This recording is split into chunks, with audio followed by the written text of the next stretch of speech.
Okay. Shall we start then? Thank you for being here, Adina, and welcome to a guest seminar organized by the Erasmus Center of Economic and Financial Governance. In the meantime, you will excuse me if I keep admitting people that are joining our seminar. We're very grateful that you are taking the time to provide us with a presentation of the key findings from your recently published monograph. Your second book, as you explain in the acknowledgements, and for everyone attending who's an academic, Adina firmly believes that it gets easier the second time round. So I think we should start with a very positive message in terms of academic writing. The book was published by Cambridge University Press, open access in January 2022, for those that are a little less familiar with it. And without further ado, because Professor Amtenbrink will be making the introduction, giving the introduction, I will pass the floor to him for chairing the session and introducing Dr. Adina Akbik to everyone attending the seminar today. Well, thank you so much. Thank you so much, Menelaos. Well, first of all, a very warm welcome to this event.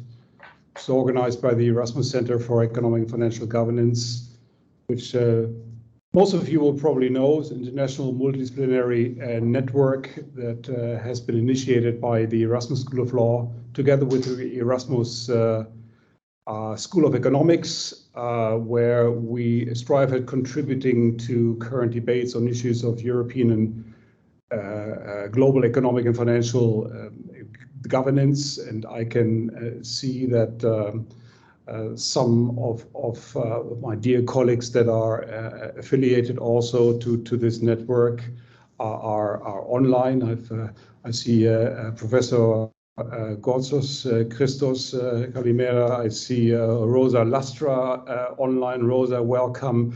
Gavin Barrett, I think I saw coming along there. Of course, our own colleagues, René Repazi, I see, and some other current and last one. So, and all other guests, a warm welcome here. Of course, most of you will know that the EU is currently still in the review of its economic governance framework, that is inter alia, also focusing on increasing transparency, but also, as they refer to, ownership of the framework. And I don't think I say something very controversial when saying that obviously that must also involve a role for the EU political institutions in such a revised EU framework. And mainly and primarily so actually for the European Parliament, and the European Parliament itself, and Professor Repazi can correct me, is very keen on contributing to this debate and formulating its own views and defining its own position in this regard. And this is, of course, in two ways where our guest speaker comes in here today. Why in two ways? Because first, the fact already that Dr. Akbik, Adina, is actually a political scientist, very much, I can only say again, very much reflects the approach that we like to take with this center. It's not a pure legal center. We actually try really very much to get these different perspectives, but to have, if you want, a conversation about the same challenges, social challenges, and get in the different angles as more disciplinary analysis assessments will usually not really result in viable, sustainable solutions. So great pleasure to welcome Dr. Adina Akbik, Assistant Professor of European Politics at the Institute of Political Science, the Leiden University, which is basically 30 clicks down the road from where we're sitting here now in Rotterdam. She's also a research fellow at the Jacques Delors Center of Hertie School of Governance in Berlin. I guess working with Mark Dawson, I could imagine another good friend, really. And her research focuses on EU institutions and decision making, mainly also including the political accountability in EU economic governance, something that has kept some of us busy already for some time, published extensively in all the impressive journals that you have to publish if you want to become a full professor in the not so distant future, if I may say so, albeit I'm not a political scientist. And very interestingly, she has very recently published the monograph that Menelaos Markakis, Dr. Markakis already referred to, on the European Parliament as an accountability forum overseeing the economic monetary union.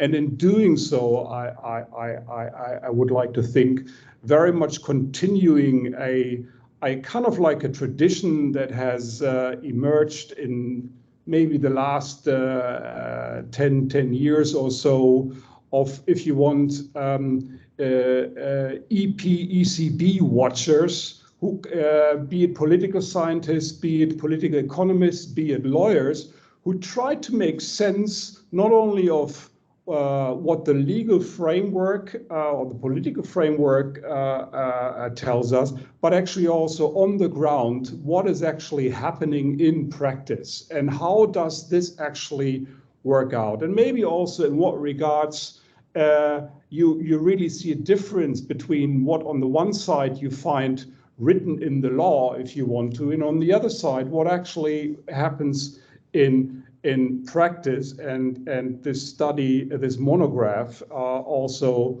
as one would hope for with political scientists, includes case studies covering a longer period. And I was also particularly impressed, and this is not on the substance of the book, but something else, namely that it's open access. And I think this is really to be applauded these days, because that also means that a lot of us can get much quicker access to your findings and use them for our own works, and also you being cited than than if it was closed and we would have to wait or would have to, until we can buy it or until the library buys it.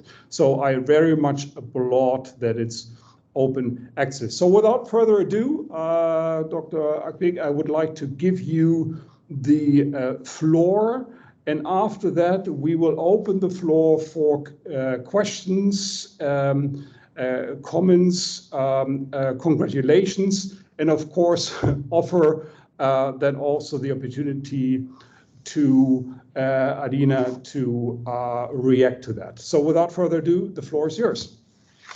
Thank you so much, Fabian, for the introduction, and also to Menelaos for facilitating this. I'm very happy to be here today to talk about the findings of my book, the title of which, I also put here, the European Parliament as an Accountability Forum Overseeing the Economic and Monetary Union.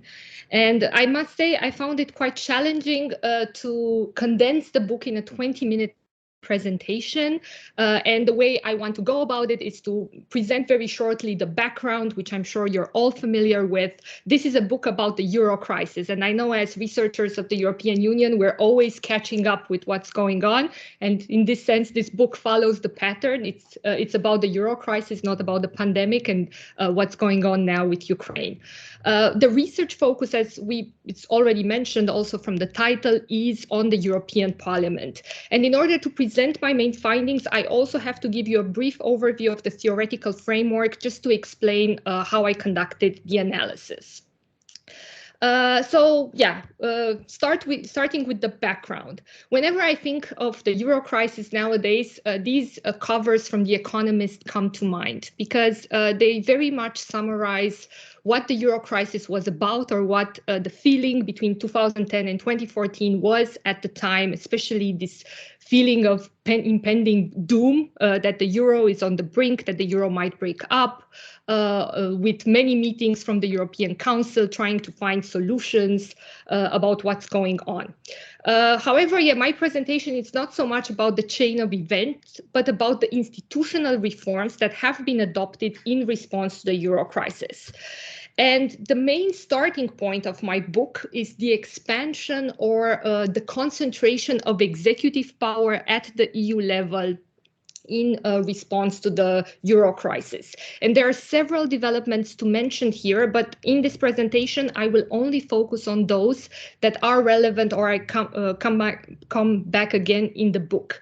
So first of all, with regard to the European Central Bank, in addition to its role in monetary policy, which it already had, it became responsible for banking supervision in the single supervisory mechanism, supervising banks in the euro area. This is, of course, not the only way in which the European Central Bank's powers increased during the euro crisis. And here, of course, I refer to non-conventional monetary policy, as well as its role in financial assistance via the Troika.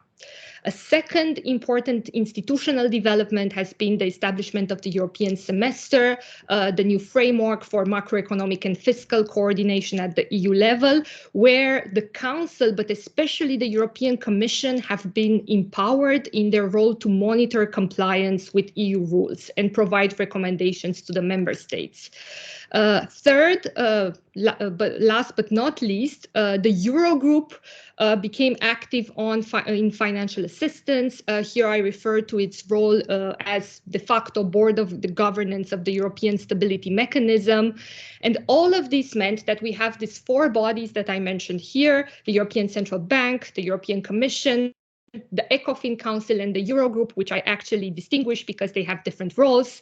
They received additional powers or expanded their powers during the euro crisis.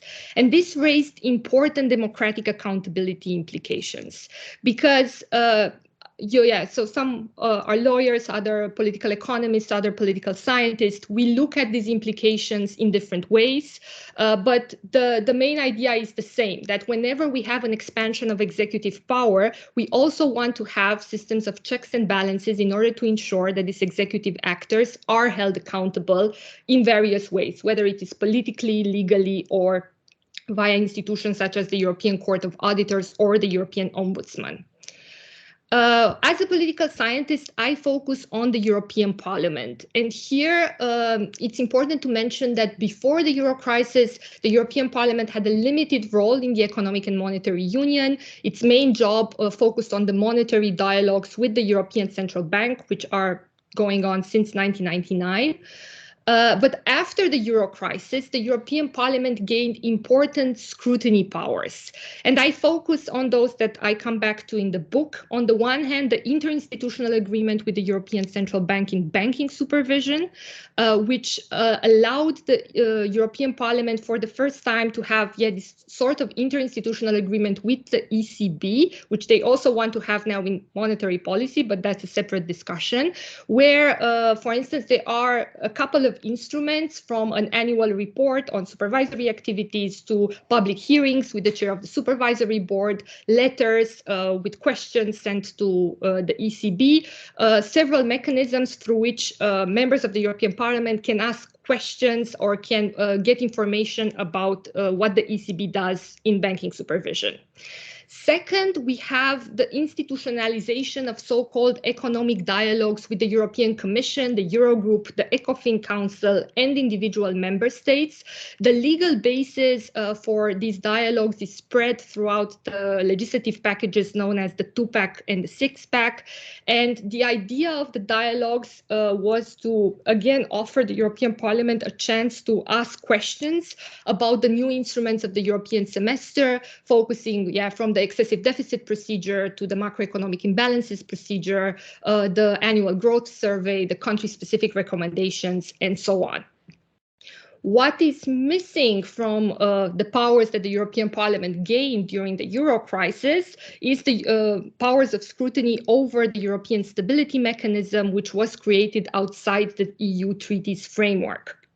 The members of the European Parliament, while they are constantly complaining about this, they also use economic dialogues with the Eurogroup to compensate for the absence of scrutiny mechanisms on financial assistance, since, of course, as I mentioned, the Eurogroup is essentially the board of governors of the ESM that also offers MEPs the opportunity to ask questions about it, although that's not in the two-pack and the six-pack per se. So having said this, what is the book about? Well, the book tries to look at the mechanisms of scrutiny in practice. So what we know so far from the legal basis is that the European Parliament or members of the European Parliament have the opportunity to ask questions and receive answers from these various executive actors in EU economic governance and banking supervision. And my interest was in establishing how does the European Parliament perform? Yeah, so I do have this focus on effectiveness. Can we consider that the European Parliament is doing a good job in holding these actors accountable? And how do the actors respond in turn? And in terms of the theoretical framework or how I look at this topic, and maybe it's important to clarify before I go into this, why do I look at parliamentary questions and answers? Because as I'm sure, all of you know, that's essentially what the European Parliament can do. Because if we take Mark Bovens's definition of accountability, for instance, that defines the term as the relationship between an actor and the forum that has different stages, that is about the provision of information, justification of conduct, and consequences.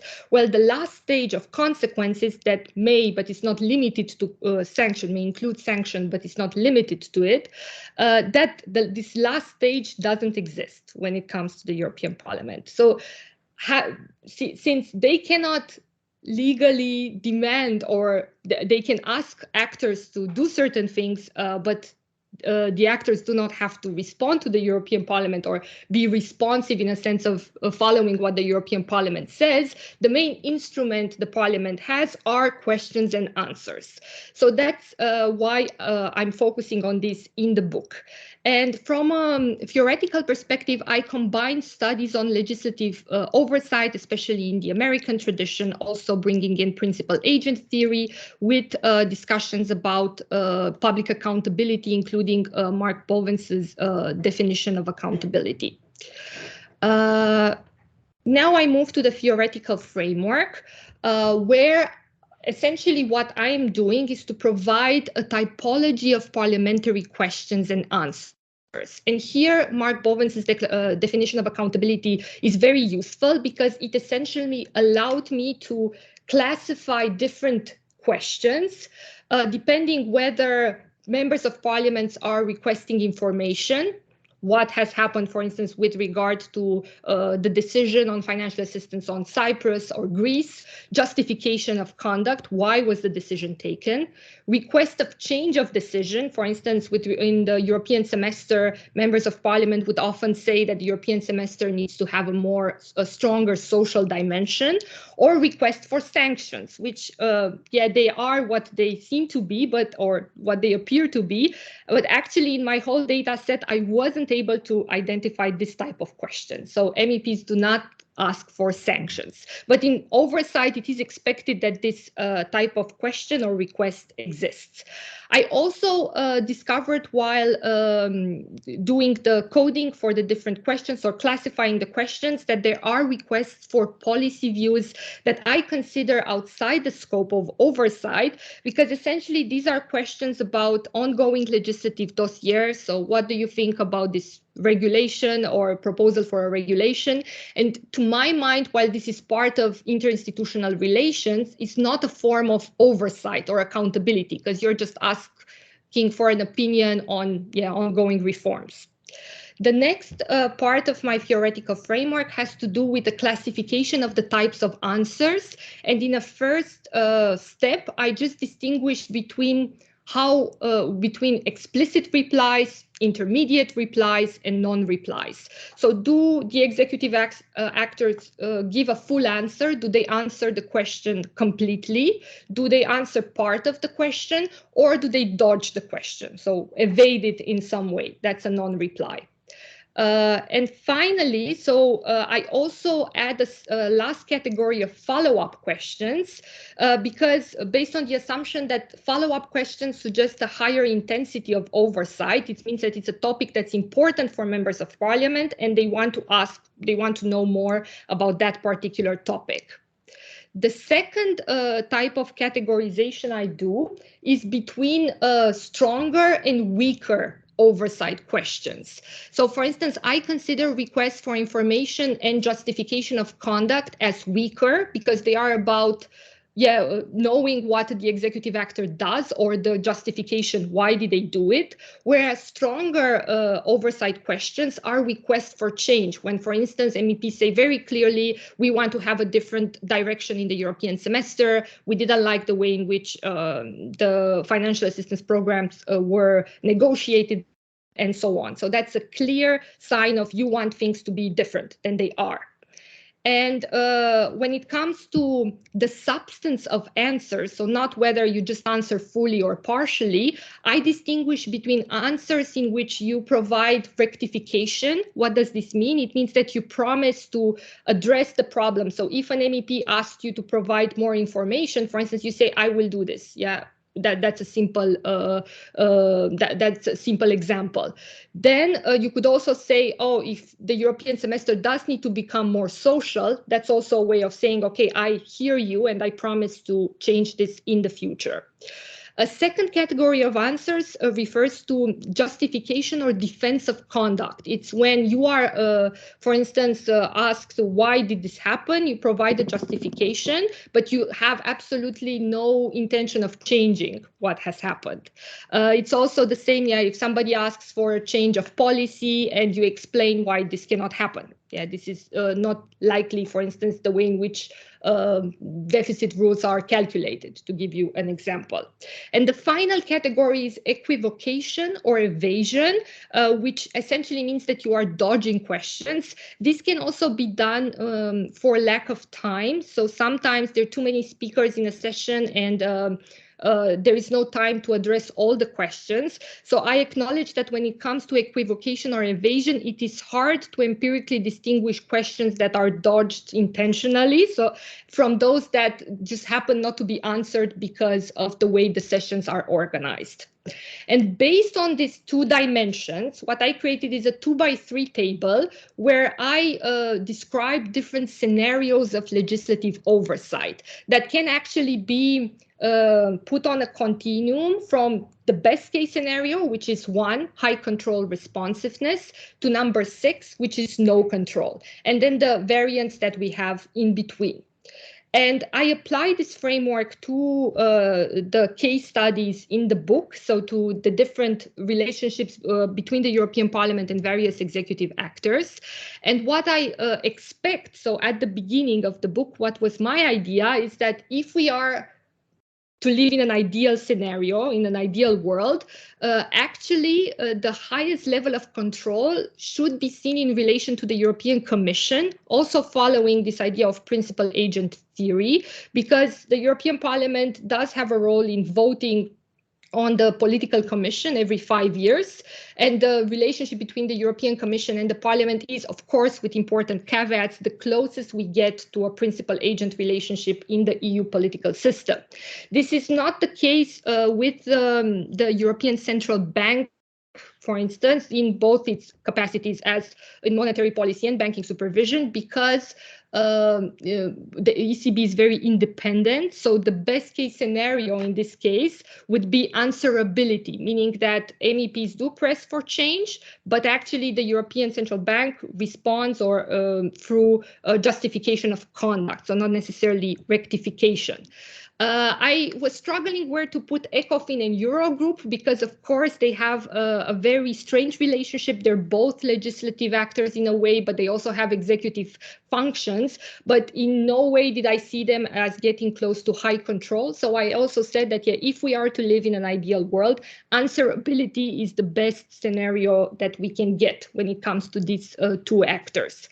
I also have here, so you see two arrows moving left and right. So what I expect to have a positive effect on the level of oversight is public pressure. So, for instance, financial assistance was an issue that a lot of MEPs cared about because it was in the media and it was important to their constituencies, as well as something called structural opportunities for oversight. So this is something from the literature on oversight that refers to the format of committee meetings and how much they allow questions or follow-up questions, and how many speakers are allowed, and so on. So basically, the fewer speakers you have in general, the hearings are more focused, and you have an actual accountability relationship rather than just a dialogue about things that happen sometimes with the European Parliament.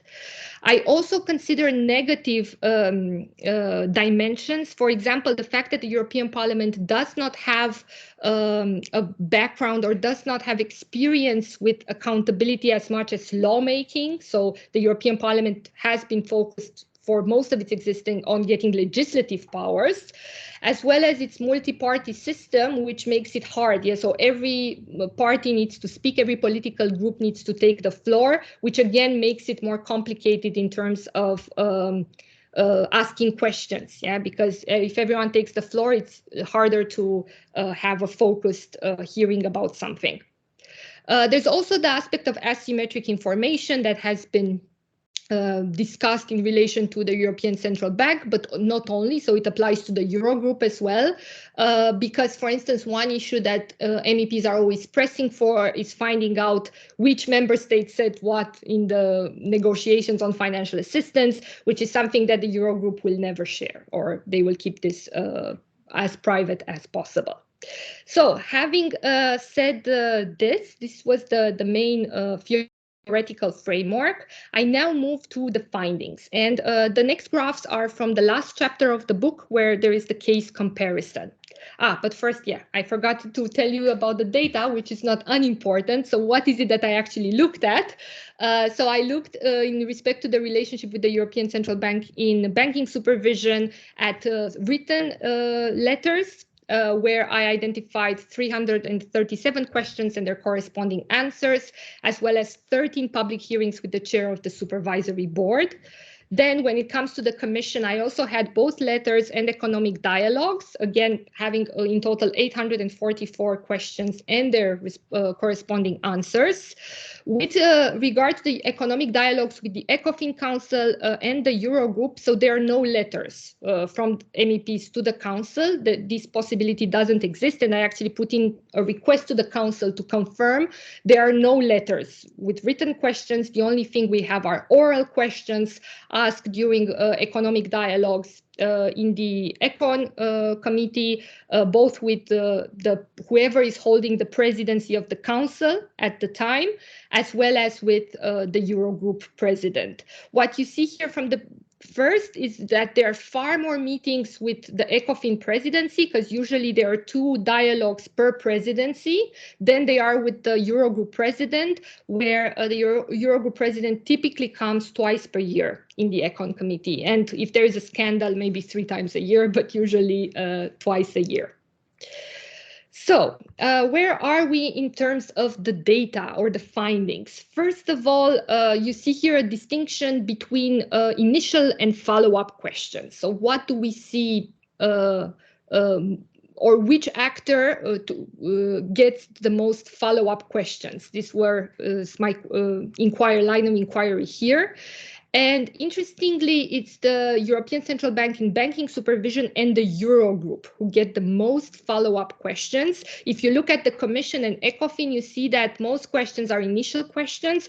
This means that hearings are very incoherent, or they are about different topic. Maybe incoherent is not the right word. They just address very diverse topics. Whereas in banking supervision, you had a lot of hearings where actually MEPs coordinated. So they were asking a lot of questions about banks that were put into resolution or declared failing or likely to fail, or about stress tests. So you have a higher percentage of follow-up questions. The same is the case with the Eurogroup, where the Eurogroup president also gets many follow-up questions, especially with regard to financial assistance. When it comes to reply, so this is the first level of analysis that is just about initial follow-up questions, and do we have full replies, intermediate replies, or non-replies? And what you see is that actually most EU institutions, so on average, they give more explicit replies than intermediate and non-replies, with a higher tendency to give full replies for the European Central Bank in banking supervision and the Eurogroup. This also has to do with maybe with regard to the Eurogroup, with the personality of Jero and Dijsselbloem, which was actually surprisingly open to answer questions, not necessarily that he would give the answers that MEPs wanted to hear, but he would address every question head on, which wasn't, for instance, the case with Mario Centeno. So that was interesting, just also to compare different Eurogroup presidents. The same, there's a huge variety when it comes to the ECOFIN Council. So some presidencies didn't really know what was going on. So they were also the ones that had a higher tendency of giving non-replies. That also showed me that, yeah, it really depends, since every 6 months you have someone else sitting there on behalf of ECOFIN. There's huge variation when it comes to the economic dialogues with this institution. In the Commission, the main problem is that the format of hearings is very conducive to intermediate and non-replies. That is because we have a lot of joint meetings between the Econ and employment committees, where you have there the commissioner for economic affairs, the vice president for the Euro, as well as the commissioner for employment, and so many speakers on behalf of the MEPs. It's very difficult to follow because everyone takes the floor and then there's a round of answers. So actually a big problem with this is maybe not ill intent on behalf of the Commission, but the format of the dialogues is not really the best. For instance, they have two types of economic dialogues. Those that are only in the Econ committee are already easier to follow, and you have a higher responsiveness, because then it's also clear what is the question and what is the answer. Moving on to types of questions on substance, whether we have weaker or stronger oversight questions, or whether we see many questions outside the scope.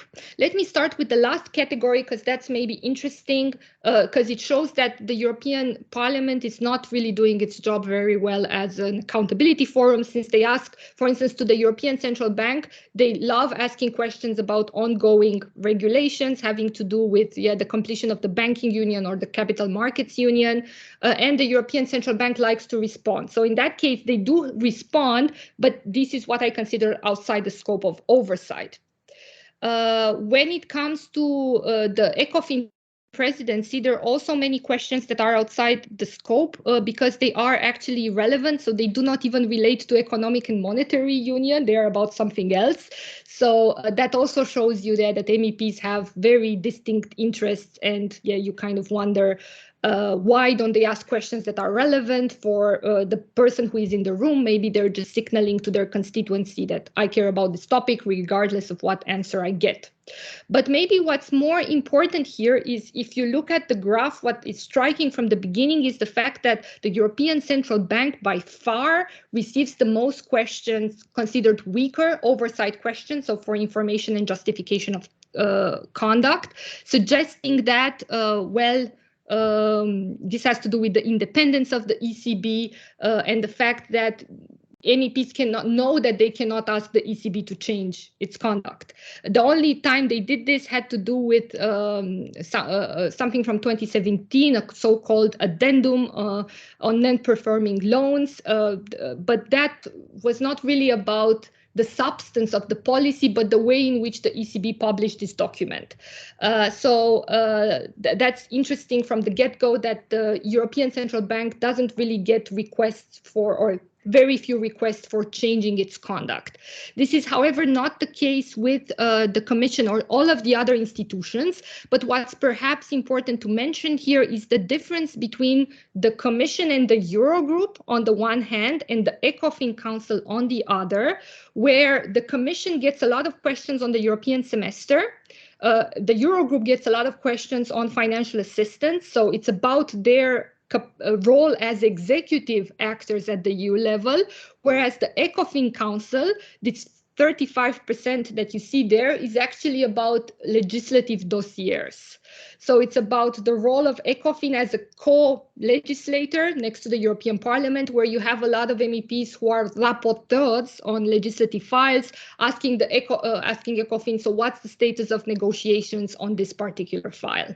And from my perspective, this was interesting because according to the 2-pack and the 6-pack, I would have expected the ECOFIN Council or the dialogues with the ECOFIN Council to also be about the European semester, because they are an important decision maker. Yeah, the Commission proposes and does a lot of the legwork, but ultimately it is ECOFIN that formally endorses, for instance, the country-specific recommendations, but that's not really on the agenda of MEPs. They mostly engage with the ECOFIN Council in its capacity as a legislator, or if there are any scandals in the countries holding the presidency. So, for instance, we had the LuxLeaks and the Panama Papers, so then they would pick up on that. But again, that's not really about the role of ECOFIN as an executive actor in the European semester. And finally, so how do the different institutions answer to MEPs if we have this distinction between rectification, justification, or defense of conduct, and equivocation? Well, across the board, okay, with some differences, you see that actors are ready to justify and defend their conduct, but actually when it comes to rectification, this is minimal. It is the least when it comes to the European Central Bank. In banking supervision, again, maybe something related to its independence, but also with regard to the other institutions. Yeah, so what we see is that actors come to the European Parliament and are ready to explain and defend what they're doing, but not necessarily to change it following requests from the European Parliament. I see now that I am a bit running out of time, and I also want to leave time for questions. Maybe just as a summary here. So what I found overall, and surprisingly, I ranked the Eurogroup the highest, actually falling in this scenario of answerability, because the Eurogroup does, whenever it comes to the European Parliament, it is ready to engage with the questions and answer whatever, especially the request for information and justification of conduct. They are, however, not ready to change anything. So they're very convinced of their approach, especially they were with regard to financial assistance. However, they are ready to explain it. And what I ranked the lowest was the ECOFIN Council. So the two are at the opposite sides, because with the ECOFIN Council, again, the European Parliament doesn't engage with them as an executive actor, but as a legislative.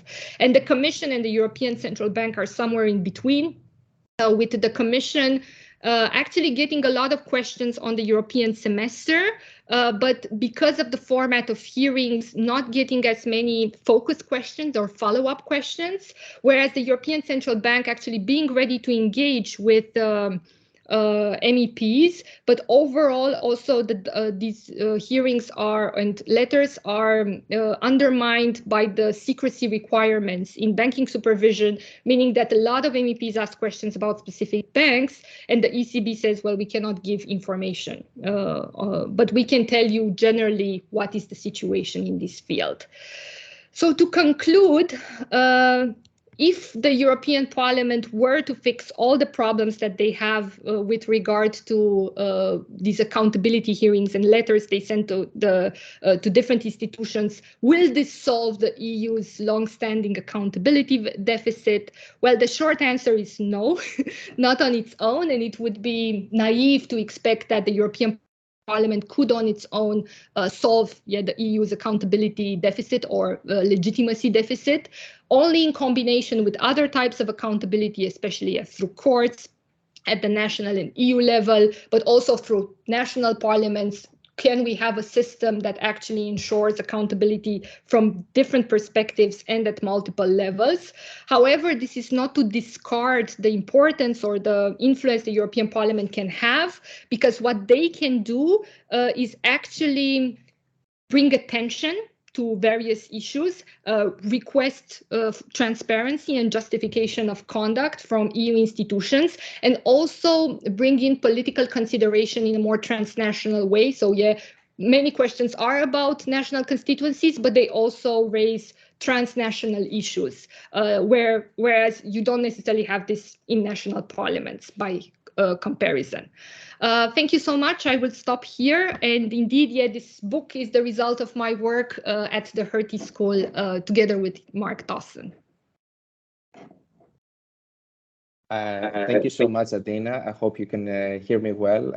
This was tremendous. I can fully sympathize with the fact that you had to summarize your whole book, which comes from a few years of research within 25 to 30 minutes. So thank you for outlining your key findings. I don't want to take away too much from the discussion, so I will only provide a brief response and give the opportunity to everyone in the room to ask their own questions. The fact that you presented that you outlined the structure and the key findings of your book so thoroughly makes my work a lot easier. Let it be no secret that we know each other for a while. I have engaged with your research in the past. Prior to this event, I had engaged mostly with your chapter on the ECOFIN Council and the Eurogroup for the famous volume that Mark is currently editing on substantive accountability in the EMU. But now this event gave me the opportunity to engage with your book a lot more thoroughly and with the relevant chapters and with your findings. Long story short, you've explained very clearly, you look at the oversight of EU executive actors in the Economic and Monetary Union by the European Parliament. You have 4 case studies, essentially. So you're looking at the ECB in banking supervision, the European Commission in the European semester, and also, and this is together in one chapter, if I remember correctly, the ECOFIN Council and the Eurogroup, so the economic dialogues that the EP as an institution has with these institutions / bodies / ill-defined after Chrysostomidis. I'm not well equipped as a lawyer, as someone who's not a political scientist, to speak about your analytical framework, which is mostly set out in section 3.3 of the book. But at the same time, and I mean this as a compliment, I mean as a lawyer reading this, prima facie, nothing struck me as odd or bizarre, or it was all very well clearly set out. And I specifically like the 6 possible scenarios of oversight interaction that you set out. And the key argument, if I've put it down correctly from section 1.4, is that the effectiveness of parliamentary questions depends on the strength of questions asked by MEPs for the purpose of oversight and the extent to which executive actors respond to the questions raised. I want to draw specific attention to the findings of your book. So I'm going to focus mainly on your concluding chapter, which, as you said on page 177, and I personally tend to agree, they reveal a nuanced picture of oversight interactions in the Economic and Monetary Union. And I'm only going to briefly pick up on a number of your conclusions. It's impossible to address all the conclusions in the book. You mentioned also in your oral presentation the number of follow-up questions. There were more follow-up questions addressed to the Eurogroup and the ECB in banking supervision, something that I think both Fabian and myself can confirm through the research we've done ourselves, where we also draw on your research. You mentioned the variation in relation to the types of questions asked by the members of the European Parliament, and you explained very well in your book how there are weaker oversight questions, as you term them, stronger oversight questions, and questions outside the scope of oversight. And you noted in the relevant chapter that there was significant variation between the ECB and the ECOFIN Council or the Eurogroup. A few more findings that I would like to focus on. You mentioned that all institutions tend to provide more explicit replies than intermediate and non-replies combined, and that this confirms, in your opinion, that EMU executive actors do not systematically seek to evade questions or give partial answers in response to the questions raised. You further identify a general trend across the four institutions that you examine to answer questions through justification, thereby providing information about policies, the rationale for past conduct, or explanations why a decision taken was the correct one. And this suggests, as you also explained to us during your oral presentation, that EMU executive actors only rarely commit to changing their decisions or conduct as a result of the oversight exercised by the European Parliament. And in your opinion, the low number of questions answered through rectification, as you term it, reveals the limited responsiveness of these four institutions to the European Parliament. I also particularly like the discussion as to the MEPs asking stronger oversight questions when there was public pressure on an issue, and the structural opportunities for oversight that you explained to us. You discuss in the book the format of committee meetings, the adequacy of staff supporting MEPs, and also the asymmetric information between the European Parliament and executive actors, but also difficulties of disentangling collective decision-making in intergovernmental negotiations. And there I had a question for you, because you do mention in your concluding chapter that when you have committee meetings with only one executive actor present, this allows MEPs to get answers to their questions right away, right? So you mentioned that in the book.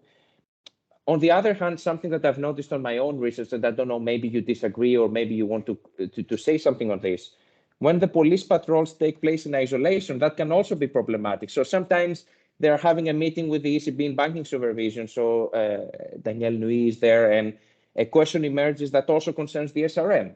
And you would ideally want to have both persons in the room, or it may be a question that concerns different institutions or agencies, or even different levels of authority within the system. So on the one hand, I see your concern, but on the other hand, I also have that concern that some issues might slip through the cracks because of the format of those meetings. Another point that I want to mention, and I'm slowly coming to the end, I promise to our attendees. On the whole, you mentioned the analysis of European Parliament oversight of executive actors in the Economic and Monetary Union yields both expected and surprising results, and I found this part extremely interesting, I have to say. The expected findings concern the focus on transparency in the scrutiny of the ECB in banking supervision, as well as the poor oversight of the ECOFIN Council. Now, the surprising results concern the Commission and the Eurogroup. European Parliament oversight of the Eurogroup was much more intense and better targeted than that of the Commission. And the Eurogroup was, as you outline in your book, more open to accepting political responsibility for EMU decisions through defense of conduct and sometimes rectification. And I particularly enjoyed the discussion in the relevant chapter as to the personal style of the various Eurogroup presidents. Coming from Southern Europe myself, I would not make any further comments on certain presidents. I would only restrict myself to saying that the new president of the Eurogroup, the current president of the Eurogroup, also has his own personal style that is maybe different from the previous presidents. You do mention, however, that even in the case of the Eurogroup, the oversight by the Parliament stopped short of control in principal agent terms. MEPs could make the Eurogroup answerable, but not responsive to the EP as an accountability forum. And there, my second question is as follows. What is the influence that you expect the ruling in Chrysostomidis to have on the dynamics between these two institutions? Because you mentioned, I think it's on page 137, if my notes are correct, you mentioned the new judgment, and you explained how the lack of legal control places added emphasis on political controls, right? But then we find out in Chrysostomidis that, I will put it in my own words, I don't remember the precise formulation, the Eurogroup is an intergovernmental institution outside the EU legal and institutional framework. Does this affect the dynamics now in these dialogues in any way? I would not touch extensively on your recommendations. You outlined them very clearly. They're in section 7.2 of the book. I like how they are addressed both to the European Parliament and the EU executive actors. I found that really interesting. And one last question, looking forward, Do you perhaps plan to also look at the recovery and resilience dialogues with the European Commission? I can totally see your framework being applicable to that context as well, and working on a paper at the moment together with Diane from us, who I unfortunately couldn't make it today. I would be super interested to see what you think. I will leave it at that. I apologize if I took too much time, and I already see maybe let's collect a few points and you can reply together in the interest of time. I see Professor Gorgios wants to ask a question, so and then Professor Amtenbrink. So Professor Gorgios, apologies for the delay. You may please ask your question. No reason to apologize at all. And excuse me. Hello, Fabian. You cannot see me, but my camera is not working. Thank you very much, Adina, for this great presentation. And thank you very much for starting your analysis on the euro area crisis in 2012. I always thought that it started from Greece in 2010, so I'm glad to see that it started later. Anyway, yeah. I have two comments to make and then one very concrete question. My first comment is that apparently you had to make choices, but it would have been extremely interesting eventually for a future work, since you have checked the interaction between the ECB and the Parliament, to also check the interaction between the SRB, the Single Resolution Board, and the Parliament. Because apparently, and from what I have seen from a very limited sample, is that some questions which were addressed to the ECB as a banking supervisor, as a matter of fact, were addressed to the SRB. A second comment I would like to make is that we have realized that, especially when it comes to the SSM, that the European Parliament has enhanced its preparation for responding. It has done the same with regard to resolution by establishing expert groups which are feeding up, kind to say, the Parliament before they have the hearings, in order to allow them to better understand the issues and have some questions to address, which would be to the point. Yeah. Another, you may wish to comment on that. Another aspect which would be extremely interesting as a follow-up again would be the role of the Court of Auditors in this whole exercise. And my concrete question, again, from a very limited sample of questions I have seen in relation to the SSM, you have a lot of, you have your slide on the questions which were outside the scope. And in my understanding, but this is a limited one, yeah, I want your opinion on this. I understand that most of those which were outside the scope were not addressed, as a matter of fact, for the ECB to respond, but sometimes for the European Parliament members to address issues which were of interest to the national audience. Yeah, we have several cases linked, unfortunately. Yeah, I see you all making, yeah, they wanted simply to address issues which were of interest to Greece, for example. I have seen several of them, yeah, but the addressee was not, as a matter of fact, the ECB. It was just an occasion. I stop it here and thank you very much. I will order your book. Thank you so much, Professor Gorgios, and Professor Amtenbrink, if you can also ask your question, and then Adina can respond together. Yeah, very interesting questions, by the way, Christos. First of all, let me follow up then on Professor Gorgios. Yes, the role of these experts groups is actually quite interesting. You probably have seen that there is at least one publication out there by Sylvester Eifinger, Professor Eifinger, who has been a member of these experts group for a while, who has gives a rather sobering, if not somber, account of what he thinks his role has been, and this is also something which in the study that many years Kees van Douwen and I did on the first 10 years, where we looked into these monetary dialogues, where we tried to also find evidence for that the input of these experts, evidence that there is actually used in these dialogues, that they have some kind of use for them. And we had great difficulties finding them, certainly when it comes to explicit references, to these reports, which of course is interesting when we look at where should the system maybe go. And I think, your study, from what I heard from your great presentation, provides very, very interesting leads as to maybe what should we be looking at, what we could change, even within the limitations of the system. Now, and then I have believe it or not, a lawyer that's going to ask now a question on the theoretical framework used by a political scientist. Okay, I'm going to make a fool of myself maybe now. Nevertheless, let me ask you. I was triggered by one of the questions that you have developed. I think it was the question or indicators, variables that you use, and that was a request for the application of sanctions or something close to that, if I saw it quickly enough on that PowerPoint sheet. And you said, and again, I'm not quoting, but just if I recall correctly, that you found little or nothing in this regard or something to that effect. And I see you, no, okay. Now, my question is on this: what exactly, where have you been looking for in this regard?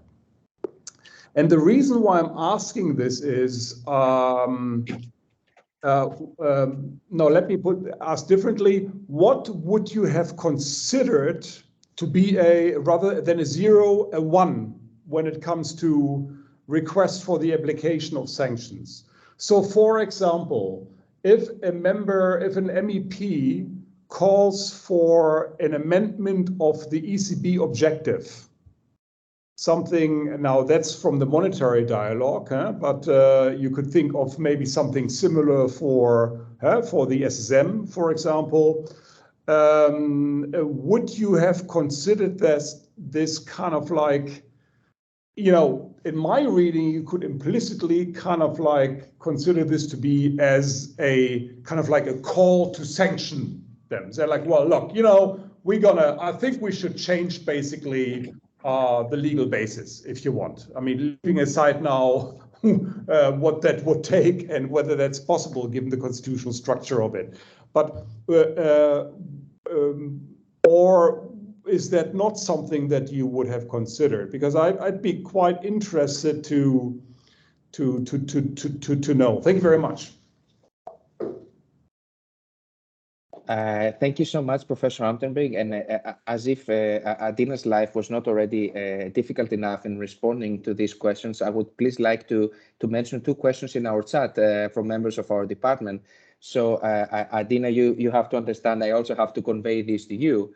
So Monica Glavina is wondering about your data replicability and the coding process, where there are other coders and inter-coder reliability check or not. And what would you say about the data replicability, considering that sometimes questions can be subjective? Second of all, she was wondering if you looked at the factors driving when answers are given and when they are dodged, incentives and constraints. You mentioned time constraint, but that is just one. Other can be one's attitude, parenthesis attitudinal model, policy preferences, political sensitivity of the question, peer pressure, public opinion. And last but definitely not least, we have a question from our good colleague, Florin Coman-Kund, who said, since you conclude that the European Parliament alone is not sufficient to ensure effective accountability on EMU executive actors, but it should be combined with other accountability mechanisms/types, I wonder how you would see this combination in such a way as to ensure full and effective accountability.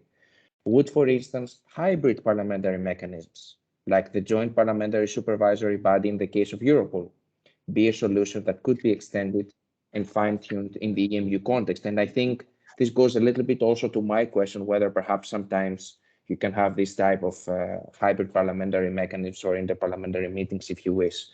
Well, after all this, the floor is yours, and you may choose, of course, what to respond to.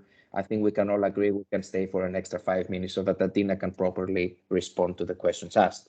The floor is yours.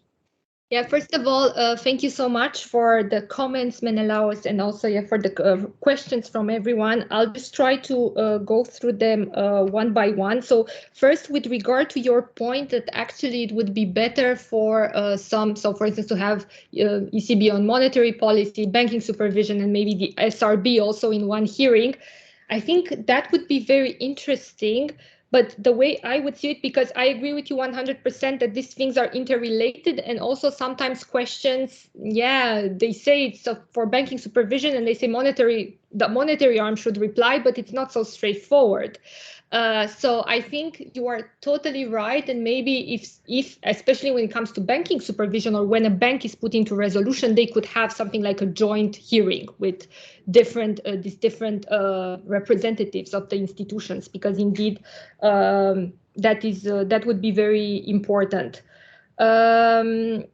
So when it comes to your question about different judgments of the Court of Justice, I was also struck that when it comes to the dialogues with the ECB in monetary policy, they would offer mention, judgments of either the Federal Constitutional Court in Germany or the Court of Justice, but not with the Eurogroup. So I never heard a judgment mentioned once, which also tells you a lot that MEPs are not following so much what's going on the legal side, especially when it comes to the Eurogroup. Whatever is in the media seems to be the one dictating what kind of questions they ask. So I don't really see them following the legal debate at all, or from what I've seen so far is until 2019.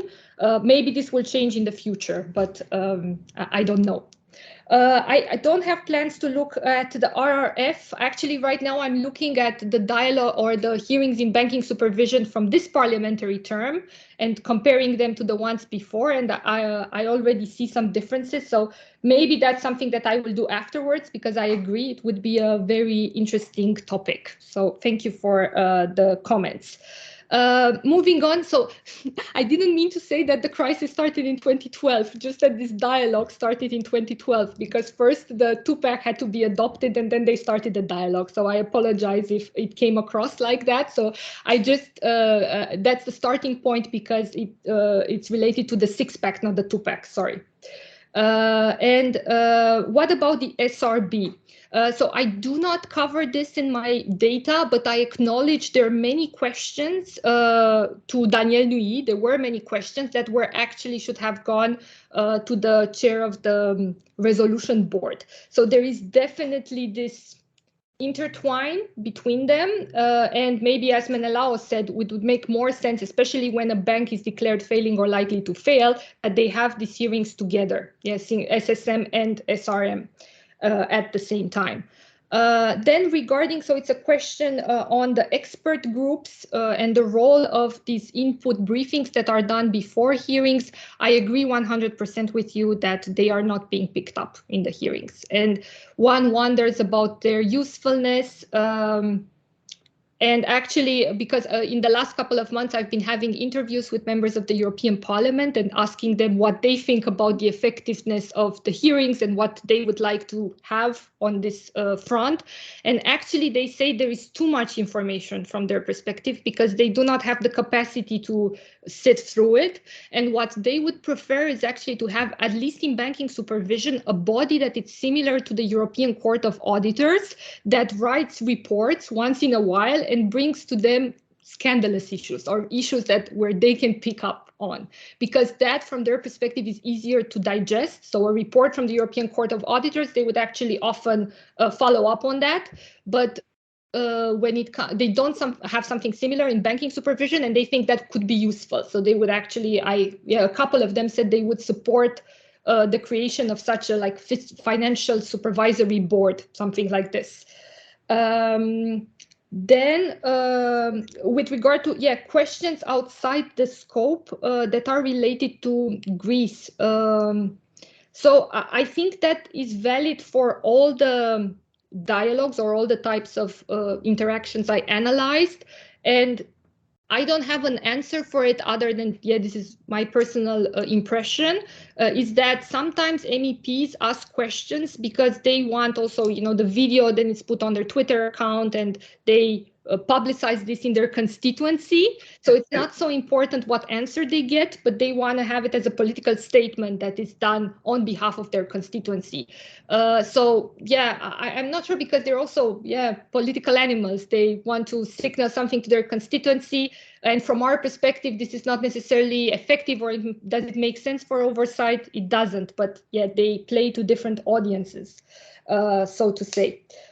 Finally, so about the questions on how I code questions and what do I consider the application of sanctions. So actually the example that you gave, Fabian, I would put as a request for change. So it's still a strong oversight question, but it's a request for change because it has to do with, we don't like what's been going on so far and we want a change of policy, a substantive change of policy. That's how I classify it. Whereas in my coding, sanctions are much more, this person has behaved poorly or it's not fit to be Eurogroup president. There was an example actually, or the closest it came was when Jero and Dijsselbloem made this comments in 2017 that we shouldn't, like, yeah, countries in the south are spending money on I don't know, women and drink, and then they want money from the ESM. So it was a very unfortunate, badly phrased remark by Dijsselbloem that then was picked up in the European Parliament, but actually they only asked him to apologize. So they didn't ask him to step down, which I found it was interesting. So